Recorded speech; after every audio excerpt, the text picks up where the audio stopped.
আজ বলি ঠেকুয়ার রেসিপি। ঠেকুয়া খেতে বেশ ভালোই লাগে। সে যাদের যাদের পুজোর ব্যাপার হোক না কেন, খাবার জিনিসটা সবাই খেতে পারে। তা এক বাটি আটা নিয়েছি। যে বাটির সমান আটা নিয়েছি সেই বাটিরই হাফ বাটি ময়দা নিয়েছি। কেউ কেউ আটা দিয়েও পুরো করে, কেউ কেউ ময়দা দিয়েও করে, কিন্তু আমি আটা আর ময়দা মিক্স করি, বেশ ভালো টেস্ট হয়। আমি মাঝে মাঝেই বানাই, খেতে বেশ ভালো লাগে। এমনি সিজন বলেই যে খেতে হবে তা নয়, মাঝে মাঝে বানিয়ে রেখে দিলেও বেশ কদিন চলে। এবার সুজিটা নিয়েছি, সেই হাফ পরিমাণ সুজি নিয়েছি। এগুলোকে ভালো করে আগে, এই শুকনো ইনগ্রিডিয়েন্টসগুলোকে ভালো করে আগে মিক্স করতে হবে। খাবার জিনিসটা যে যদি ফ্রিজে রাখা থাকে আর মিষ্টি টাইপ, বেশ ভালো লাগে খেতে, বেশ অনেক দিন পর্যন্ত ভালো থাকে, নষ্ট হয় না। এবারে ওই যে একটুখানি ভালো গন্ধটা আসার জন্য মৌরি নিয়েছি। আমি আবার কৌটোর ওপরে লিখে রাখি, কারণ এই ধরনের কৌটোগুলো আমি চিনতেই পারি না কোনটাতে কী রাখি, খুঁজে পাই না। সেই জন্য ওগুলোর ওপর রেখে দিই। মৌরিটা নিয়েছি, মৌরিটা একটু ক্রাশ করে নিলে ভালো হতো, জাস্ট তাও যাই হোক, আমি এমনি গোটাই দিয়ে দিয়েছি।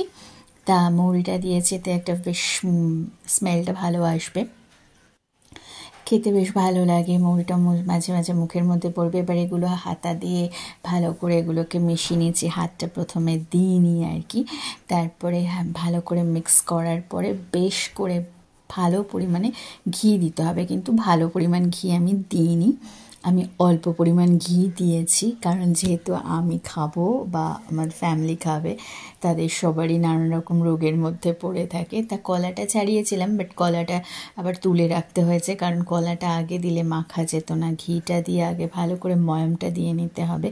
ময়ামটা জাস্ট যখন মুঠোর মধ্যে চলে আসে না, তখন তো বোঝা যায় যে ভালো ময়ামটা হয়েছে, সেটা তো আমরা সবাই জানি। আর এখানে যারা মানে খাবে আর কি, তারা একটু বেশি করে ঘিটা দেবে। ঘি দিয়ে মাখলে পরে গন্ধটাও ভালো হয়, খেতেও ভালো লাগে। তবে আমি যেহেতু সব রোগগ্রস্ত মানুষ, সেহেতু ঘিটা আমি একটু অ্যাভয়েড করেই চলি। একটু যতটা না দিলে নয় ততটুকুই দিয়েছি, দিলে পরে বেশ একটা ভালো লাগা গন্ধটা আসে। তাই সেই জন্য ঘিটা আমি অল্প পরিমাণ দিয়েছি। দেওয়ার পরে এই কলাগুলোকে সব আগে আমি ছাড়িয়ে নিয়েছি, ছাড়িয়ে পিস পিস পিস পিস করে বাটির মধ্যে রেখে দিয়েছিলাম। কারণ বড় বড় কলাগুলো আবার মাখতে অসুবিধা যদি হয়, সেই জন্য পিস পিস করে রেখেছিলাম। এটাকে আগে ময়ামটাকে আগে ভালো করে মাখতে হবে। একদম ময়ামটা হচ্ছে আসল, যতক্ষণ না ময়ামটা ভালো হবে ততক্ষণ কিন্তু ঠেকুয়ার মানে ব্যাপারটা ভালো আসবে না আর কি, টেস্ট যেটা। তা যাই হোক, এবারে আমি এই যে এগুলো দিয়ে নিচ্ছিলাম, তোমার কলাগুলো সব দিয়ে দিয়েছি। কলাগুলো দিয়েই মাত্র জল মানে লাগেনি আমার, একদম জলটা না দিলেই ভালো।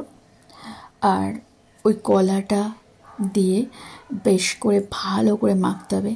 আর ওই জল দিলে পরে একটা ক্যাতক্যাতে ব্যাপার হয়ে যাবে, জলটা না দেওয়ার চেষ্টা করতে হবে। আর এখানে গুড় ছিল, গুড়টা দিতে হবে। গুড়টা দিয়ে আর কলাটা দিয়ে মাখলে পরেই ওটা আস্তে আস্তে মানে গলে গিয়ে জলটা মানে হয়ে যায়, মাখা ব্যাপারটা হয়ে যায়।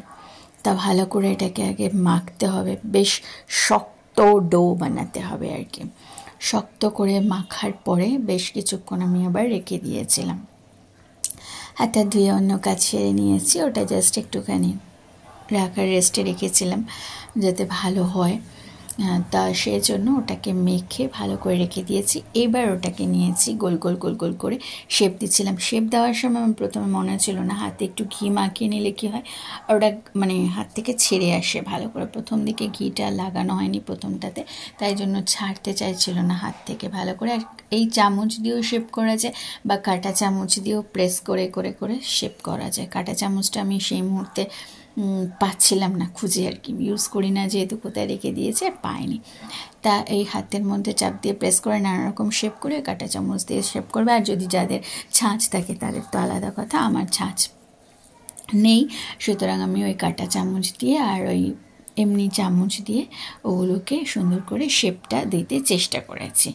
আর বেশ অনেকক্ষণ ধরে বসে বসে দাঁড়িয়ে দাঁড়িয়ে পা ব্যথা হয়ে যাচ্ছিলো, পরে বসে নিয়েছিলাম, ভালো করে শেপ দিয়েছি। দেখো কি সুন্দর শেপগুলো হয়েছে, দেখতে বেশ ভালো লাগে।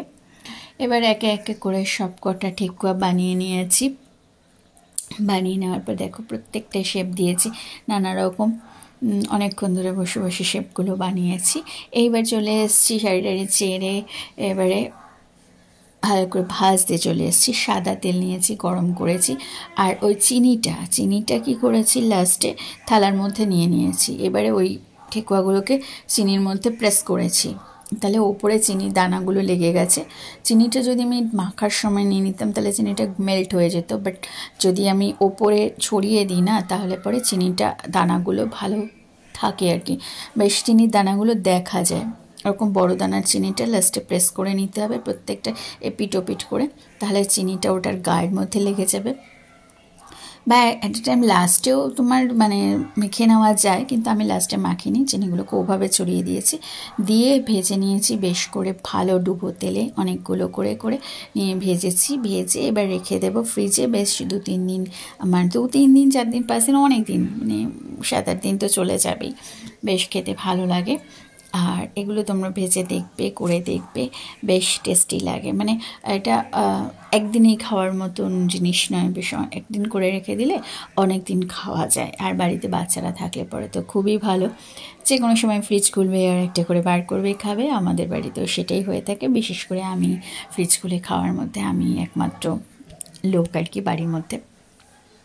আর মিষ্টি হলে তো কথাই নেই, মিষ্টি আমার ফেভারিট, যে কোনো রকম মিষ্টি হলেই হলো। দেখো ভাজার পরে কি সুন্দর হয়েছে, আর চিনিগুলো গলছিল, আরও সুন্দর দেখতে লাগছিল। তাই সমস্ত ভাজা হচ্ছে, টকবক করে ভাজছিলাম।